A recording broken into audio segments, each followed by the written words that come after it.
wabarakatuh. Apa kabar sahabat keluarga Indonesia? Marhaban ya Ramadan ya. Selamat menjalankan ibadah puasa untuk Anda yang menjalankan. Dan kali ini bersama saya Citra Anggia menemani Anda lagi di program kesayangan kita Keluarga Indonesia. Selama 30 menit ke depan kita akan membahas banyak hal yang bermanfaat untuk para orang tua. Perlu Anda ketahui program ini merupakan dukungan dari pemerintah, terutama dari Kementerian Pendidikan Kebudayaan Indonesia untuk kita, masyarakat Indonesia agar tetap bisa belajar dari rumah dan tetap produktif. Hari ini kita akan membahas mengenai anak balita. Sebagian dari Anda yang memiliki anak balita sedang mengalami sesuatu yang mengganggu, seperti teriakan, tangisan mereka, amukan kecil mereka kalau tidak dipenuhi apa yang mereka inginkan, atau mereka sedang kesulitan melakukan sesuatu. Pasti ada yang sudah tahu istilah ini, itu disebut tantrum. Nah, tantrum ini pastinya membuat kita orang tua harus banyak-banyak bersabar. Tapi untuk detailnya seperti apa, kita lihat ya tayangan berikut ini.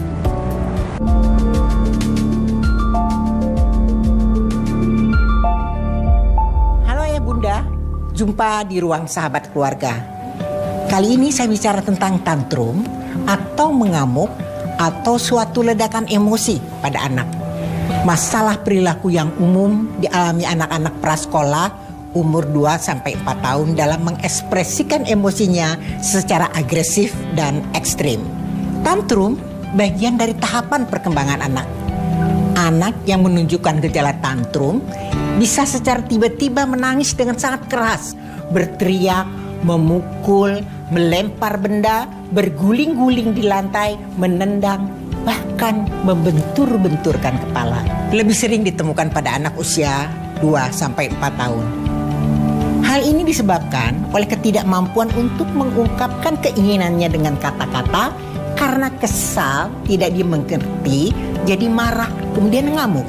Faktor penyebab anak menggunakan cara tantrum: 1. Keinginannya tidak dituruti, kemudian menekan ayah bunda dengan ngamuk atau tantrum.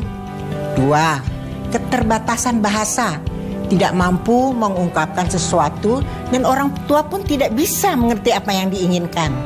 3. Tidak terpenuhinya kebutuhan untuk mencoba kemampuan baru seperti mencoba makan sendiri atau ingin minum memakai wadah gelas kaca, tapi tidak diperbolehkan melampiaskan dengan rasa marah. 4. Cara ayah bunda mengasuh, selalu mendapatkan apa yang diinginkan. Ketika satu kali permintaannya ditolak, anak bisa jadi tantrum untuk mendapatkan keinginannya. 5. Karena merasa lelah, lapar, atau dalam keadaan sakit. Yang keenam, mungkin juga anak sedang merasa tidak aman atau bosan.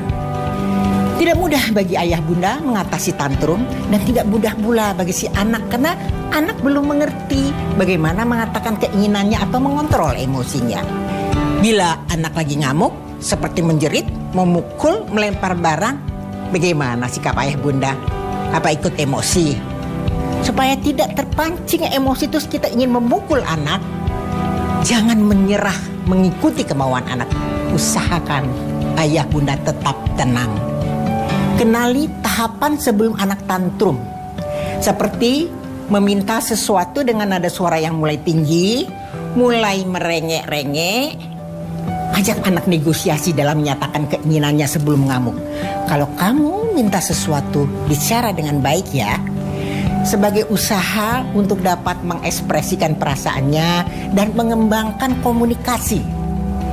Jangan melabel tantrum atau ngamuk sebagai anak bandel, anak nakal, dan sebagainya. Salah satu teknik mengatasi tantrum adalah beri ruang anak untuk mengeluarkan emosinya. Minta dia duduk di sebuah kursi. Tunjukkan aturan untuk mengelola emosinya seperti kamu gak boleh menangis, tidak boleh menjerit-jerit, kurangi tangismu, sedikit demi sedikit minta anak tetap duduk di kursi, biasanya sekitar 2 menit. Lalu ayah bunda bisa tetap melanjutkan aktivitasnya yang sedang dikerjakan sambil memperhatikan dan tetap berada di sekitar anak sampai ia menjadi lebih tenang. Bila emosinya sudah turun, tanyakan pada anak, apa sih yang terjadi? Apa yang kamu rasakan? Tetap tenang tanpa menghakimi. Ini kesempatan ayah bunda mengajarkan anak untuk berkalimat. Bila anak sudah bicara tenang, beri penghargaan dengan kalimat, "Nah, kamu bisa kan bicara dengan baik?" sambil kita mengusap kepalanya. Pastikan pula ayah bunda mampu menguasai emosi.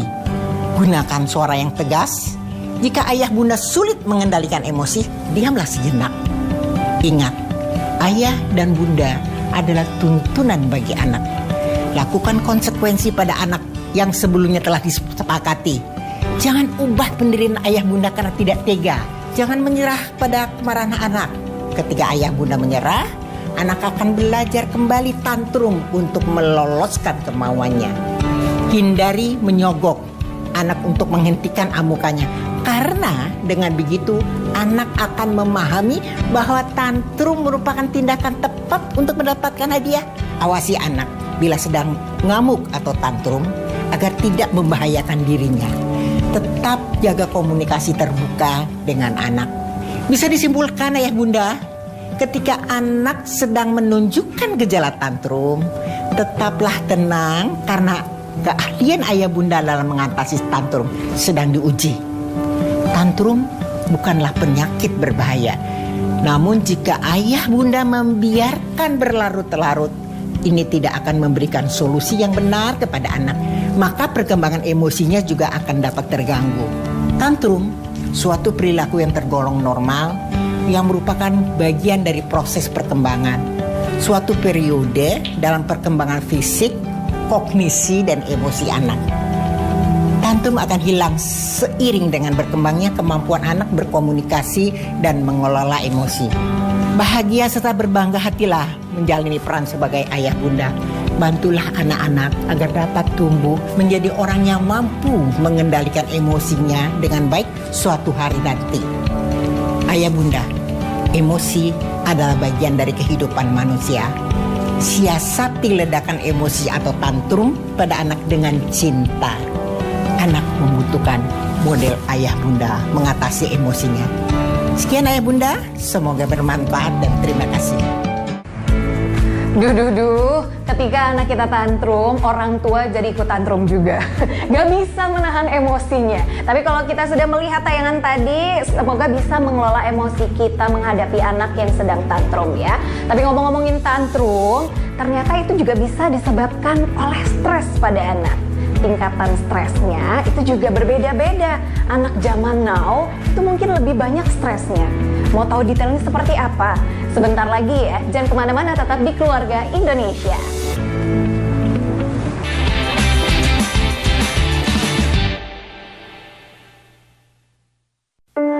Tak ada yang lebih membanggakan dari menjawab keraguan dengan keberhasilan.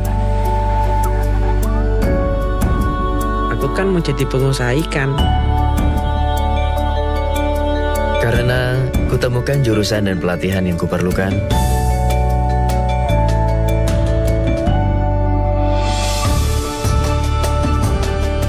SMK, langkah awal sebuah keberhasilan. Kamu tahu nggak, hari ini KIP sudah turun.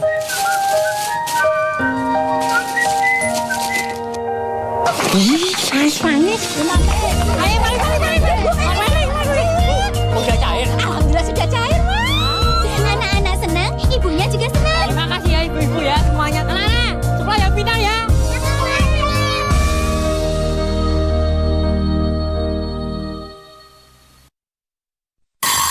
Penyu itu mempunyai tangan dan kaki. Dia jalannya seperti gini. Menyelamati rumah laba-laba. Seperti ada yang menggoyangkan tempat tidurnya. Dia tuh ngerasa jarinya itu ajaib. 1, 2, 3, 4, 5, 6, 7, 8, 9, 10, 11, 12. Jadi gak bakal pernah habis. Kalau sudah bisa baca, baca sendiri.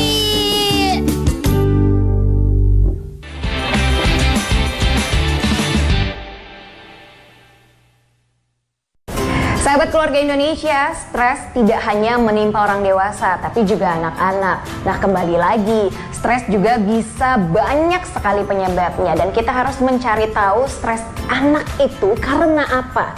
Karena kalau tidak diolah dengan baik, itu akan berdampak buruk ke depannya.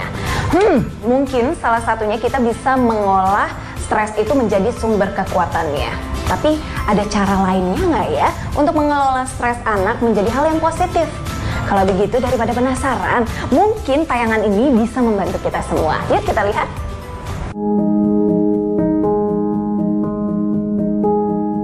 Karena kita lihat memang zaman juga udah berubah. Nah, di mana segala sesuatu tuh diekspos ke dunia digital gitu ya. Hidup digital itu jadi sesuatu hal yang nyata seolah-olah. Itu ada anak-anak di India yang dikasih hitung-hitungan, ada dia bisa sebutin dengan cepat ya, berapa ratus ribu disebutin. Itu suatu hal yang sebenarnya cukup mempengaruhi baik anak-anak maupun orang tua. Nah, orang tua menjadi ngelihat bahwa aduh saya pengen anak saya bisa seperti itu tuh. Ada ambisi-ambisi tertentu dalam diri orang tua yang ngerasa saya kok nggak bisa ngelakuin seperti itu, saya juga pengen anak saya bisa ngelakuin kayak gitu. Nah, akhirnya dia tanpa sadar memberikan tuntutan-tuntutan kepada anak-anak. Sehingga anak-anak itu punya berbagai macam tuntutan gitu ya. Tuntutan internal, tuntutan eksternal. Yang internal itu dari keluarga sendiri, kayak tadi ambisinya orang tua, anak harus belajar ini itu supaya dia menjadi anak yang lebih baik, anak yang lebih hebat, anak yang lebih superior, ataupun yang eksternalnya. Eksternal itu ya sekolahnya misalnya. Oh, ada sekolah yang punya kurikulum nasional, ada yang Cambridge, ada yang IB dan lain-lain, dan mengedepankan bahwa ini cara yang paling baik. Dan anak-anak juga diminta untuk melakukan hal-hal yang sesuai dengan tuntutan-tuntutan tersebut. Nah, sehingga anak-anak dalam kondisi itu ya stres gitu ya. Padahal dia juga butuh hal-hal yang positif, dia butuh diakui, dia butuh dihargai, dan dia merasa dengan dia achieve hal-hal seperti itu, dia mendapatkan pengakuan dan penghargaan itu. Nah, sehingga nggak heran kalau anak-anak zaman sekarang lebih gampang stres.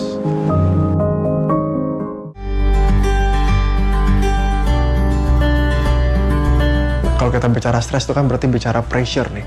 Ada sesuatu hal yang terus dimasukkan ke dalam diri anak. Anak itu perlu membentuk dirinya menjadi pribadi yang A kah, pribadi yang B kah, harus prestasi A, prestasi B harus bagus. Nah, berarti udah terlalu banyak yang masuk ke dalam. Ibaratnya dari luar semua masuk ke dalam, ditarik ke dalam, dari sekolah ke dalam, dari rumah ke dalam, tekanan-tekanan itu muncul. Supaya nggak stres gimana? Berarti sebaliknya, apa yang udah ada dari dalam itu harus dikeluarin. Berarti anak-anak itu juga harus diajak untuk, yuk kamu harus jadi berkat buat orang lain, jadi blessing to others. Nah, itu salah satu konsep yang penting sebetulnya. Nggak banyak orang tua tuh berpikir bagaimana anak itu membagikan sesuatu yang dia punya ke luar. Lebih banyak orang tua itu mengequip anak. Sekali lagi itu tidak salah. Tapi itu juga harus balance. Berarti ada hal-hal tertentu yang orang tua harus pikirkan, sediakan buat anak-anak, untuk anak-anak itu punya kontes membagikan apa yang dia sudah punya keluar. Baik itu dari barang-barangnya, baik itu dari pengetahuan anak yang dia miliki, ya baik itu dari skillsnya anak yang dia sudah kuasai, bagaimana itu membagikan kepada orang lain. Harus selalu ada yang perlu dia bisa bagikan. Selain dari apa yang dia terima, tapi apa juga yang dia bagikan keluar. Nah, itu akan menolong anak-anak itu punya ventilasi dari hal-hal yang dia alami sehari-harinya. Dan anak gak fokus ke dirinya sendiri, fokus ke hal-hal yang membuat dia frustasi, fokus hal-hal yang dia harus kerjakan, tapi ternyata ada hal lain loh di luar yang saya bisa kerjakan. Dan pada saat mengerjakan itu, stresnya makin lama makin turun. Dia tahu bahwa, oh iya, pada saat saya mengeluarkan sesuatu itu, ada sesuatu hal yang juga saya jadi lebih tenang, lebih rileks. Itu penting sekali. Pernah lagi waktu SMP, jadi dia diajak teman-temannya untuk melakukan bullying kepada guru. Nah, teman-teman yang ngajak dia nggak mau dibully. Satu kelompok ini. Udah, itu stresnya luar biasa. Apa yang harus saya lakukan? Saya berikan support, ya, lapor guru. Saya tidak pernah ke sekolah untuk urusan ini. Jadi kami patuh dari rumah. Saya bilang, dia minta pindah. Saya bilang, nak, kalau kamu sekarang kelas 2 mau pindah tuh kami orang tua bisa, kami sanggup. Tapi pertanyaan adalah, apakah kalau nanti misalkan kamu pindah di sekolah yang baru, tidak akan ada anak-anak yang seperti itu di sekolah yang baru? Nggak jamin loh. Jadi ini bukan masalah kamu pindah sekolah, tapi bagaimana kamu bisa melawan situasi ini, mengatasi situasi ini dengan benar. Oke? Oke. Jadi saya bilang, you have to fight this one, you have to win this one. Papa di belakang kamu sama mama. Dan apa yang terjadi? Selesai semuanya. Dan clear. Sekarang anak kami jumpa teman yang dulu bully dia, malah bisa bercanda. Nah, di sini saya bilang, if a problem doesn't kill you, it will make you stronger. Itu pasti. Nah, ini lihat tugas kita orang tua. Kalau kami tidak ada di belakang anak kami saat itu sudah menjadi distress. Sebenarnya ini distress loh. Tapi karena kami backup, ini menjadi eustress. Dia tahu dia bisa melewati ini dengan aman. Itu seninya sebagai orang tua. Dan gak ada sekolahnya.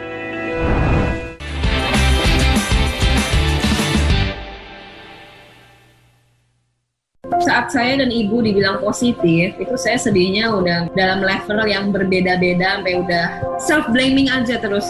Saat itu aku dibandingin ibu dan Mbak Ratri, aku yang paling parah keadaannya justru. Justru tuh gejala-gejala awalnya menurut saya lebih sakit dibandingkan waktu saya diisolasi. Udah demam, vertigo, ngilu-ngilu di tulang, di otot, semuanya tuh udah pada tingkat yang luar biasa banget. Ya ada 1-2 hari yang nggak bisa makan karena muntah terus. Saat orang muda merasa mereka akan aman dari virus ini, aku bikin bahaya karena justru mereka bisa menularkan virus ini ke orang tua karena akibatnya bisa fatal. Virus ini bukan hanya tentang kita, bukan tentang individu, bukan tentang perseorangan. Karena itu kita harus sangat waspada, salah satu caranya dengan tinggal di rumah.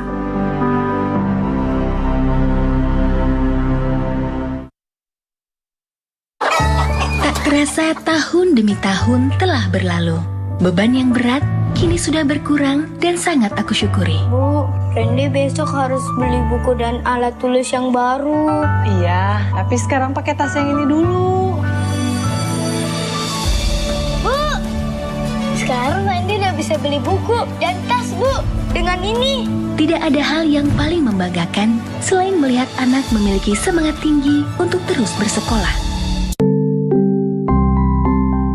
Dengan adanya sistem PPDB ini, jalur zonasi minimal menerima 50%, jalur afirmasi minimal menerima 15%, jalur perpindahan tugas orang tua atau wali maksimal 5%. Sisa kuota dari 3 jalur tersebut adalah jalur prestasi. Dengan sistem PPDB ini diharapkan dapat meningkatkan layanan akses pendidikan dan pemerataan kualitas pendidikan. Semangat ya belajarnya!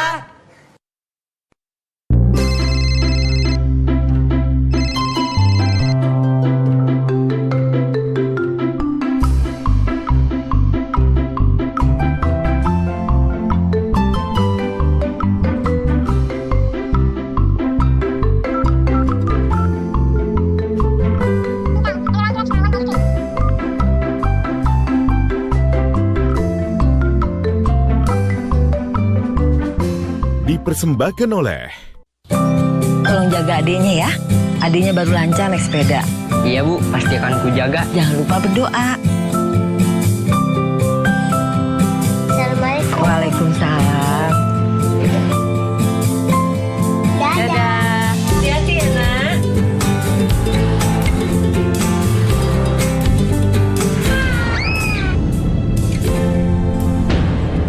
Tolong jaga adiknya ya. Adiknya baru lancar naik sepeda.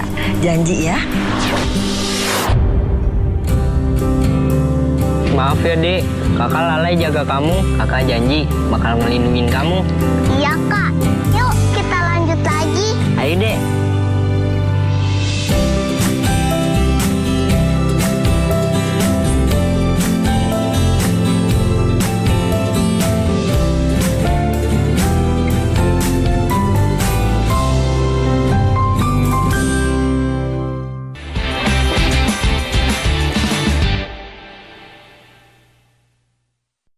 Sahabat Keluarga Indonesia, pembahasan kita hari ini sepertinya hampir persis sekali dengan apa yang saya alami dengan anak saya.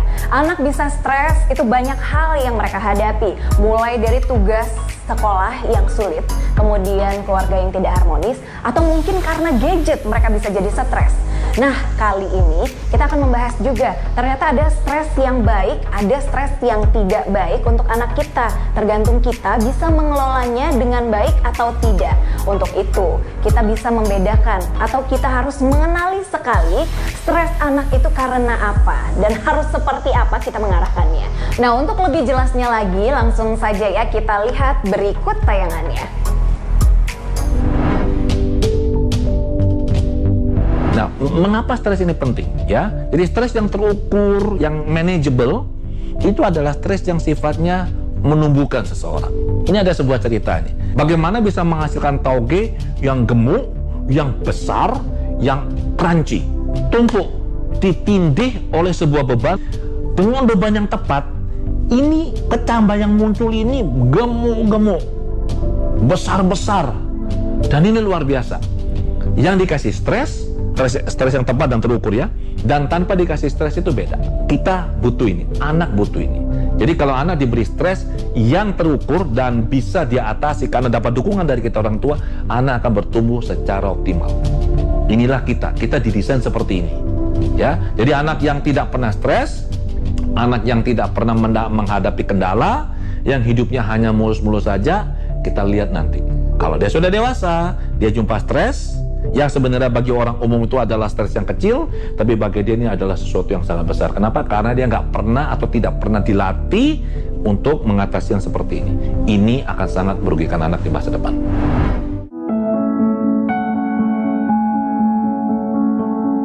Bahkan ya stres pun ada stres yang positif, ada stres yang negatif. Stres yang positif itu gimana anak-anak itu jadi belajar lebih baik, lebih mantap di situ, lebih bisa achievement dalam hal seperti itu. Ya misalnya anak-anak akan menghadapi ujian, karirnya lah misalnya, atau menghadapi hal-hal tertentu yang berhubungan di luar, anak-anak akan stres, tapi dia tidak rentan. Akhirnya terekspos dengan stres, jadi pribadi yang depresi, misalnya pencemas tinggi, enggak, dia lebih kuat. Kalau stres yang negatif, anak-anak itu menjadi anak yang depresi, belajar menjadi anak yang tidak berdaya, menyerah dalam kehidupan gitu ya, cemas, bahkan melukai dirinya sendiri. Artinya apa? Ya anak itu ya berarti sudah menjadi anak yang rentan stres. Anak itu perlu bantuan, anak itu perlu konseling, anak itu perlu support system yang lebih baik lagi. Ada bahkan sampai satu titik kondisi stresnya berubah menjadi depresi, anak itu perlu bantuan obat-obatan. Ada biasanya itu di usia-usia yang sudah lebih dewasa, ya, itu SMA misalnya, itu akan mengalami hal seperti itu kalau orang tua miss momen-momen yang tepat untuk membangun anak.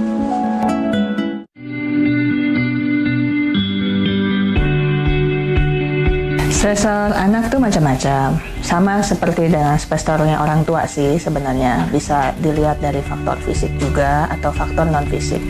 Kalau dari faktor fisik, kelelahan saja sudah menjadi stresor bagi anak. Kelelahannya karena apa? Karena belajar, atau karena aktivitas yang lain, atau karena ada kegiatan yang memang bertumpuk-tumpuk, itu juga bisa menjadi stresor tersendiri bagi anak. Apalagi tidak seimbang hidupnya, tidak ada waktu untuk istirahat dan sebagainya, itu bisa mendatangkan tekanan tersendiri buat anak ya. Dan selain itu juga faktor lingkungan atau faktor non-fisik yang akan mempengaruhi anak sehingga dia mengalami stres ya. Nah, faktor non-fisiknya apa saja? Bisa saja karena faktor kondisi di rumah. Dia melihat orang tuanya banyak bertengkar, atau mungkin dia sendiri tidak mengalami perawatan yang oke, sehingga akhirnya dia merasakan ketidaknyamanan di dalam rumah. Dan mungkin juga faktor dari teman-temannya ya, dia tidak diterima, dia ditolak oleh teman-temannya, dia diremehkan, dilecehkan, itu juga bisa menjadi stresor tersendiri bagi seorang anak. Lalu yang berkaitan dengan pelajaran di sekolah, dia merasa tidak mampu mengikuti pendidikan, atau dia juga bosan dengan cara belajar mengajar yang ada, itu pun bisa jadi stresor tersendiri di anak. Belum lagi nanti dikaitkan dengan sikap guru, apa yang dikomentari oleh guru kepada dia, itu juga akan jadi stresor tambahan buat anak. Jadi memang seperti orang dewasa juga, anak pun bisa merasakan tekanan atau yang kita sebut sebagai stresor, hanya spesifik kepada dunia anak-anak, yang utamanya adalah dunia di rumah, ya kehidupan dalam pergaulan, atau juga kehidupan dalam dunia pendidikan. Terutama itu sih ya. Kalau yang lain-lain ya kita mesti lihat satu persatu dari tiap anak itu. Tuh kan, menarik kan pembahasannya. Semoga bisa kita manfaatkan pada kehidupan kita sehari-hari. Dan akhirnya kita juga harus pamit undur diri. Untuk Anda jangan lupa saksikan terus ya Keluarga Indonesia dari hari Senin sampai dengan Jumat di jam yang sama, tentunya hanya di TVRI, Media Pemersatu Bangsa. Saya Citra Anggia mewakili kerabat kerja yang bertugas mengucapkan banyak terima kasih dan selamat menjalankan ibadah puasa untuk Anda yang menjalankan. Sehat-sehat ya. Wassalamualaikum warahmatullahi wabarakatuh dan sampai jumpa.